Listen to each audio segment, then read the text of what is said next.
Welcome to ArieVive Studios talk show and podcast hosted by Victory Lyric. Get ready to be inspired to be all you were called and created to be. Join us as we showcase nationwide artisans and their unique stories. This is your opportunity to explore creativity with diverse crafts, recipes, and tutorials with practical tips for unleashing your artistic side. Let's get ready for spiritual upliftment, healing stories, miracles, and divine goodness. Get ready for an amazing segment of ArieVive Studios talk show and podcast with host Victory Lyric.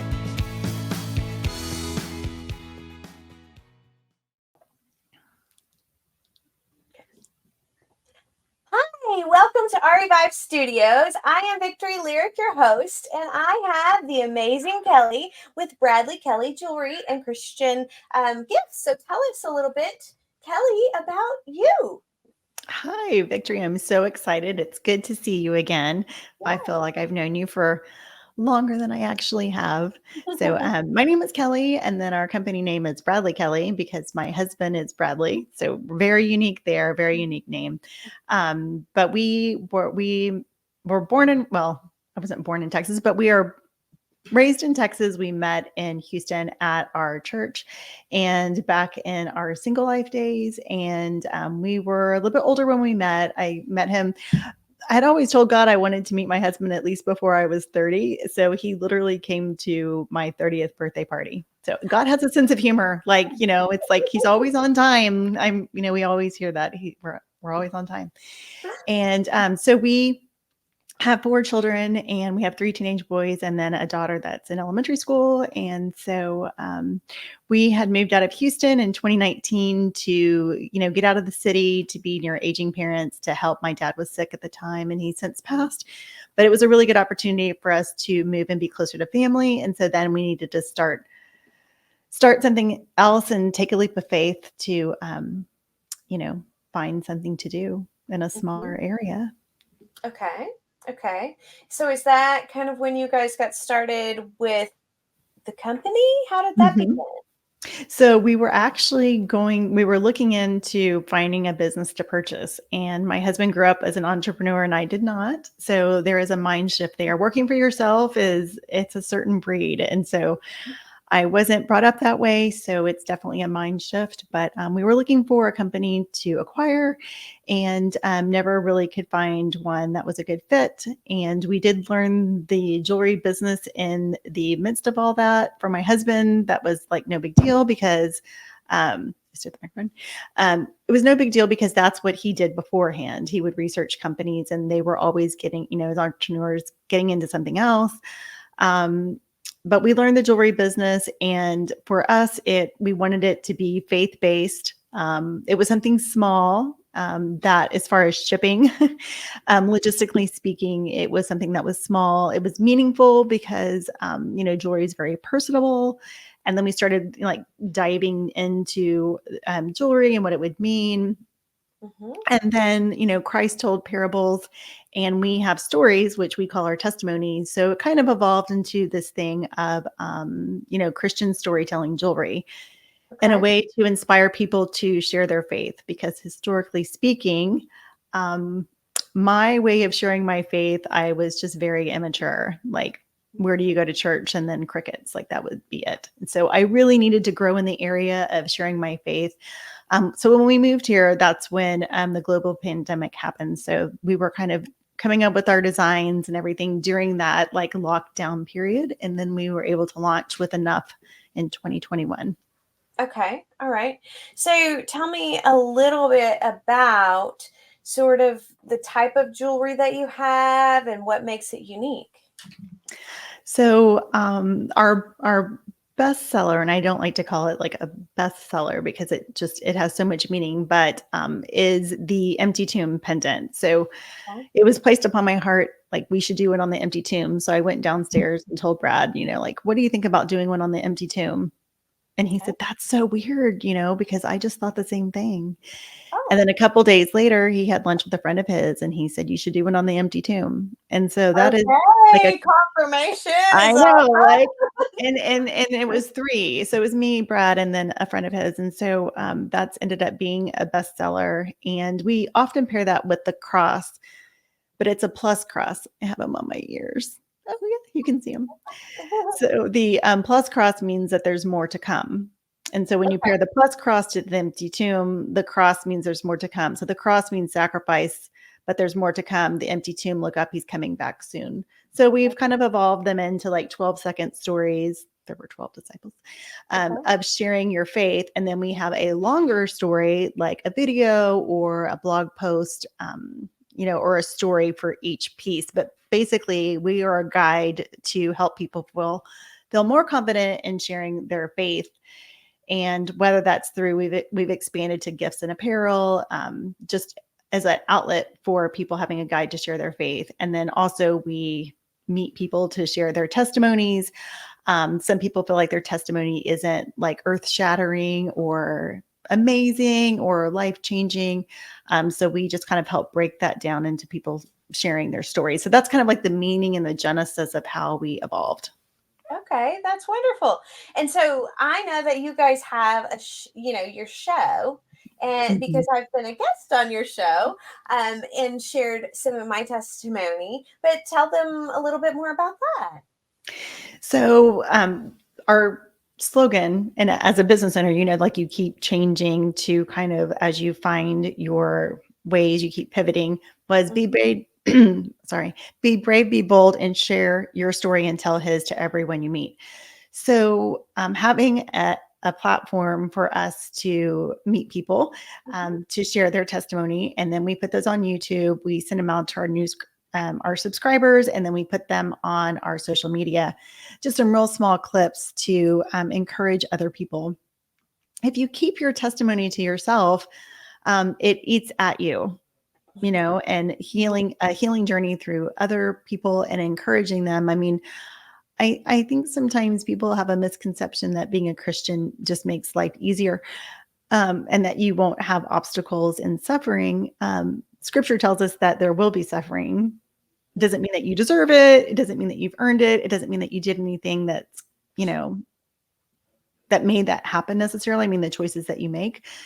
So I think people maybe have a misconception that it's a punishment. Sure. And that we're meant to share our highs and lows, and not keep them to yourself to where you feel shame. So I think sharing that is a big part of sharing your faith, and rejoicing in like the outcome of your struggle. Like rarely when I talk to people, do people say, I wish none of it ever happened. Now they didn't enjoy it. They wish it maybe happened a different way, but they can see God's beauty at the end of the story. So that's what our share your story. I think on our website, we have it as,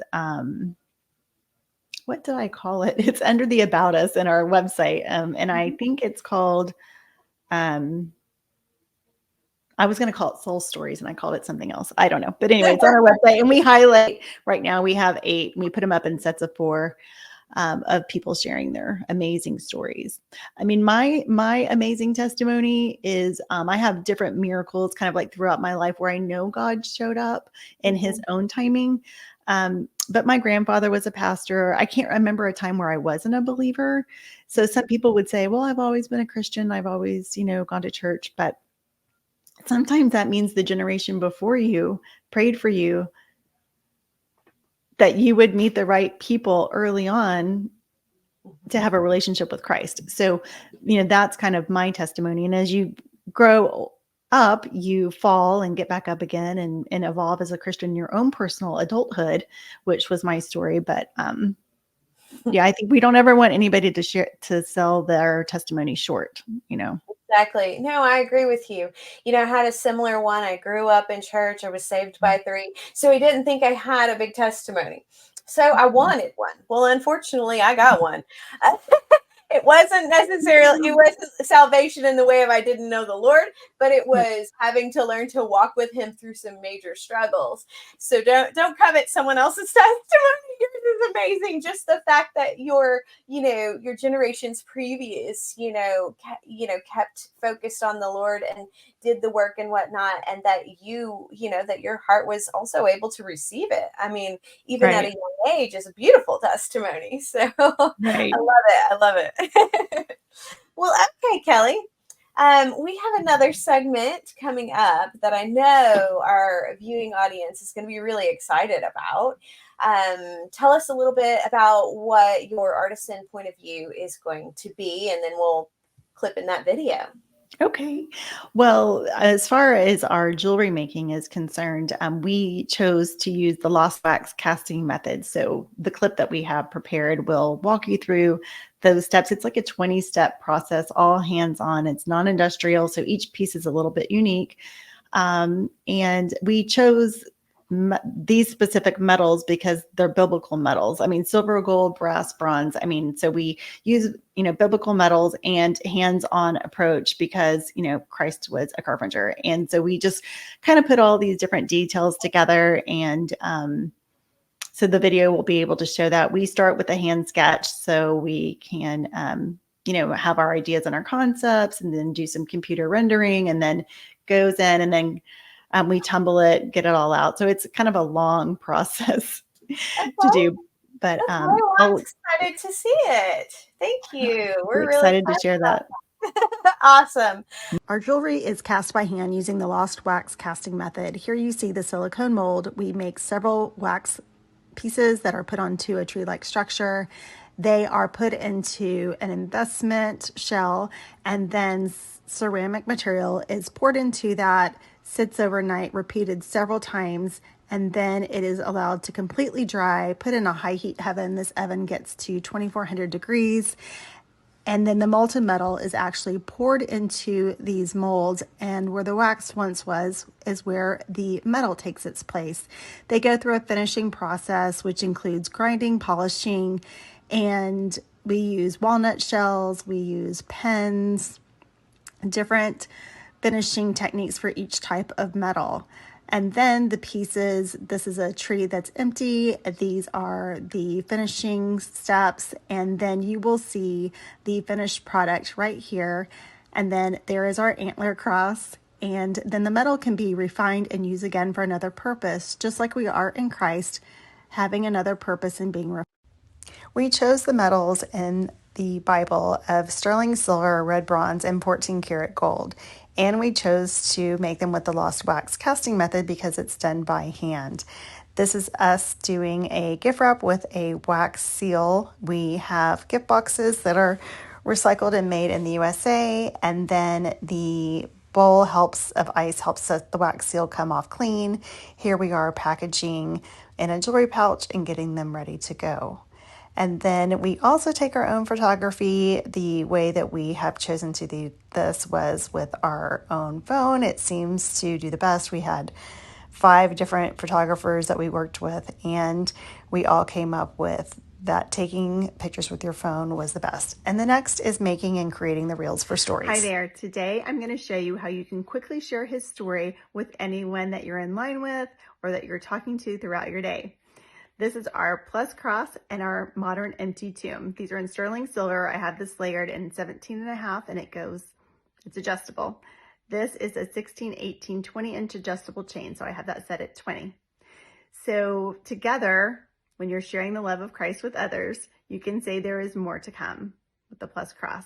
You can say, from sacrifice to hope, Christ died for us, but watch out, he's coming back soon. We also have the plus cross in earrings and studs and bracelets. That easy. Do not make sharing your love of Christ with others complicated. Okay. And hopefully that'll inspire some people who maybe are thinking about, creative ways to go about what God's placed on their hearts. Absolutely. Well, okay, our next segment is my very favorite. And it is our victory point of view. And I know Kelly has an amazing story. Kelly? I know. Well, Victory, you would not believe. Try me. Go ahead. I'm so excited to share this. So when Bradley and I got married, we were praying about having our family. And so I did not know this, but Brad had prayed from an early age that when it came time for him and his wife to have a family, that God honor his desires for a family. So I just think that was pretty remarkable that from an early age as a child, Brad knew to pray that. And Oh, so, and sometimes I've shared this with others, and people think, "Oh no, that's just a coincidence." But we know that coincidences don't occur, and so Brad prayed for twins, and he's specifically twin boys, and we were praying, and I was like, okay. I mean, I'd always wanted twins. I had babysat first twins and another little boy, and so when he said that, I thought it was amazing. Oh my gosh, like I didn't ever even think that he would ever want twin boys. So anyway, fast forward, we had our ultrasound, and then it was really early. So she's like, you should probably come back next week. And he happened to have a meeting, so he wasn't with me. He was at a business meeting, and the doctor was going over the ultrasound, and she said, well, let's just make sure that there's just one. And I was like, oh yeah, a lot of our friends are having twins right now. And she's like, well, you are too.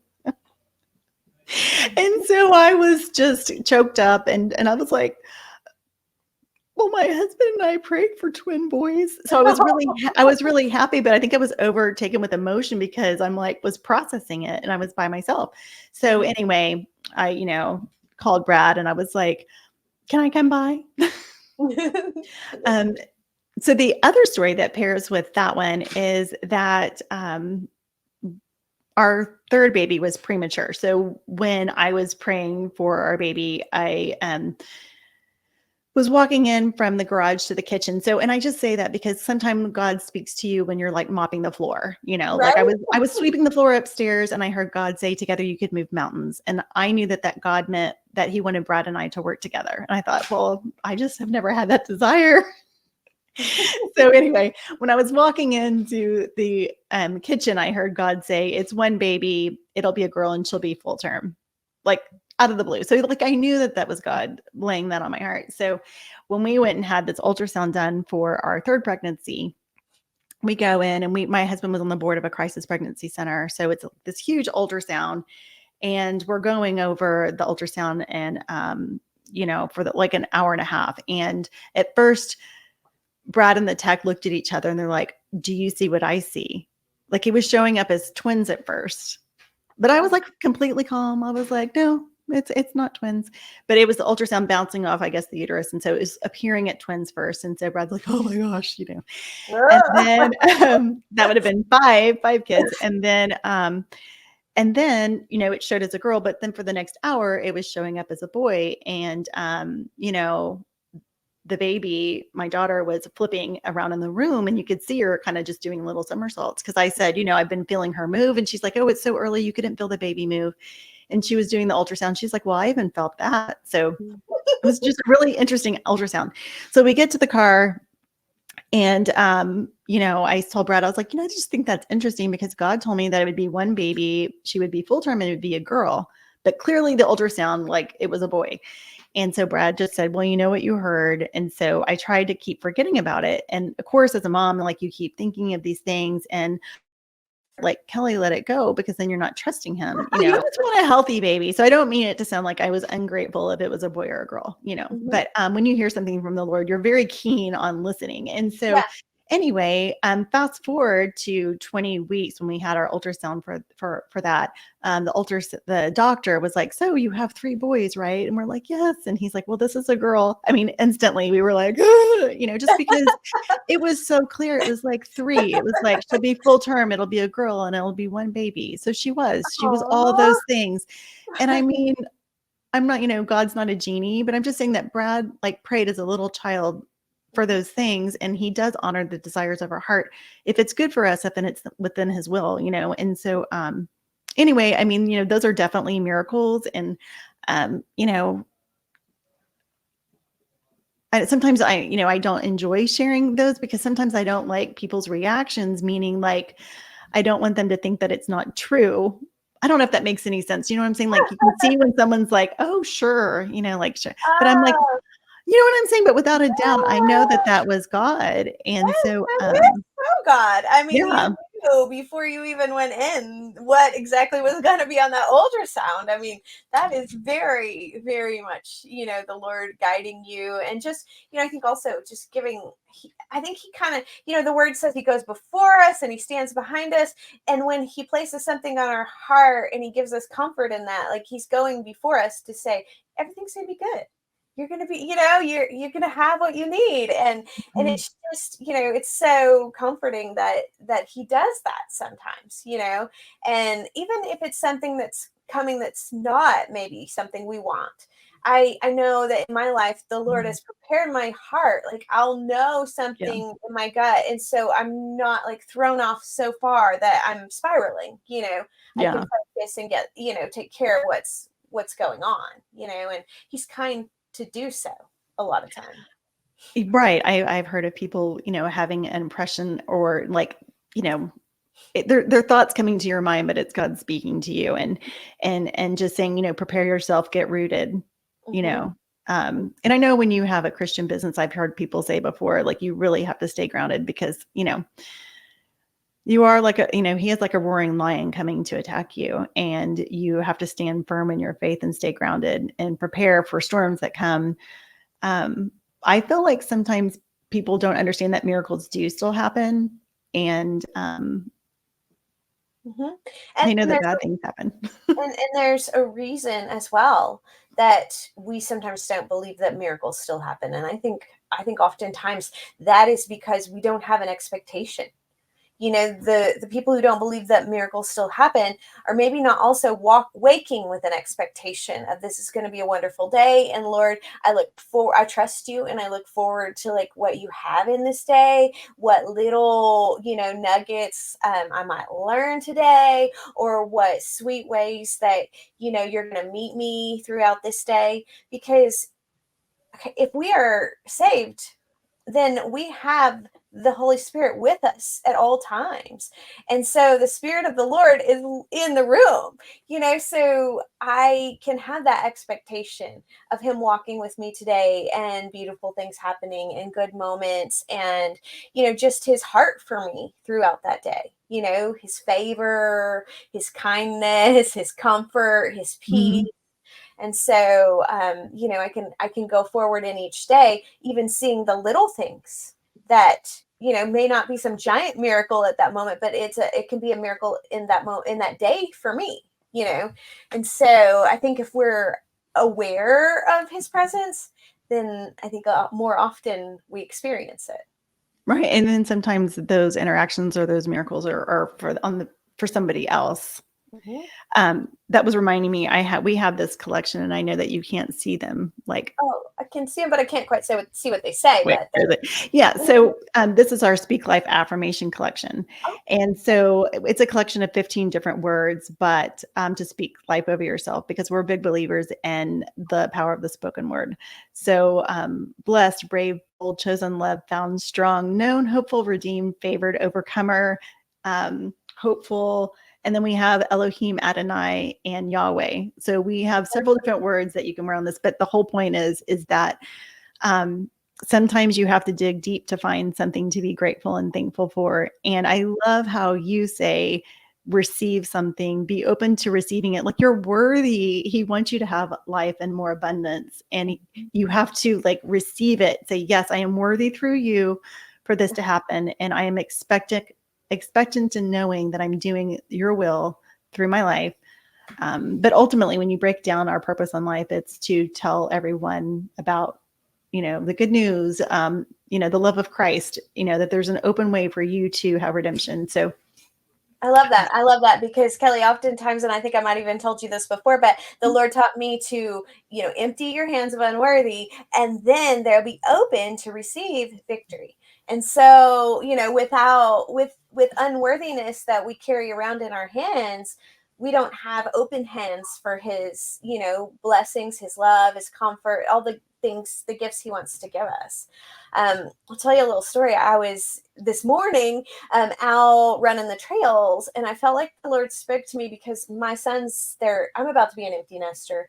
I have one graduating in a couple weeks, and so I was having a lot of like grief yesterday, yeah, talking to my hairdresser about it, and she's got graduate coming up, and so there was some grief of like thinking about loss, and I feel like the Lord was like, how about we reframe that? how about we reframe it to, you're not having a season of loss. You're having a season of abundance coming forward. Your children are abundantly going out into their lives to Mhm. experience joyful new things.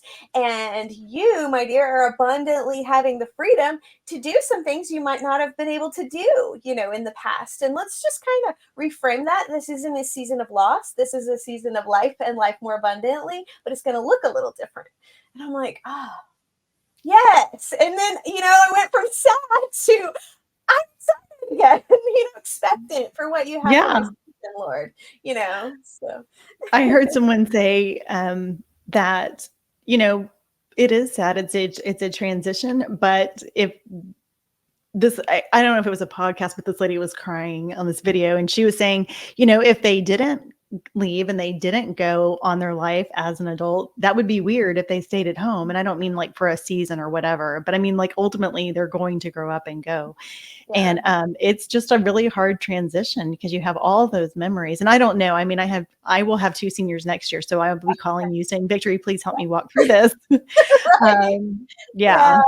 But I think that there's a lot of like, oh no, my time of inputting into them is Yeah. about to be done. And I then am like, you know what? I was feeling bad about that. Like, oh no, it's over and whatever. But you know what? I feel like the Lord was like, no, you did your part. And then my Yeah. grace is sufficient to fill all the gaps because Yeah. there were gaps. There always will be gaps with us. We're humans.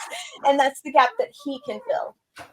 So anyway, I think it's just been, it's just amazing when you go expectantly to meet, to spend time with the Lord, how, he can change things, like from my sadness this morning to like, oh, wait, hold on. There's excited expectation. Yeah, I'm excited for him. And, I don't know about you, but I was a different person at 17 and 18 than I was at, 28. So like those 10 years, I mean, you're just a different person, and you'll have just a wonderful relationship with, just a different, more wonderful relationship on a different scale. Having a relationship with a teenager is completely different than early childhood. I love the early childhood phase. I loved all the crafts and, all of that thing.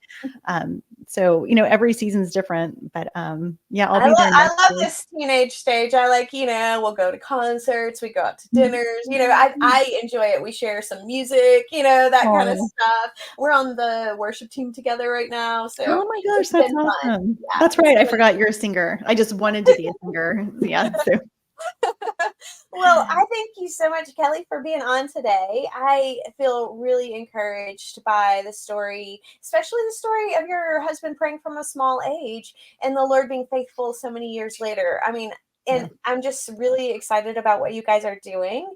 And, I feel like our viewing audience should be really inspired as well. Awesome. Well, then tell us a little bit about how our viewers can find you and all the amazing jewelry and gifts and things so that they can go out into the world with these items. Yeah. So you can find us on our own website, which is bradleykelly.com, Kellie, and then also on Etsy, which makes it a little bit easier for us to do some customization and things like that. And then we're in 20 retailers and we're growing in that area. So really on our website, we kind of list every way that you can purchase. And we also have an ambassador program. So we have ambassadors in different countries even. So where they can add that to their ministry or their whatever their outreach, or they might not have an outreach. They might want to just add it to social media. So we have several different ways that they can find us. Wonderful, wonderful. And so then as far as like watching your show, they just find that on the website? So we are on YouTube and Bradley Kelly Design. And also we have a link on our website called Under About Us. It is where we share everybody's story. So there's a little graphic for each person that we've interviewed. And you just click on that to hear their story.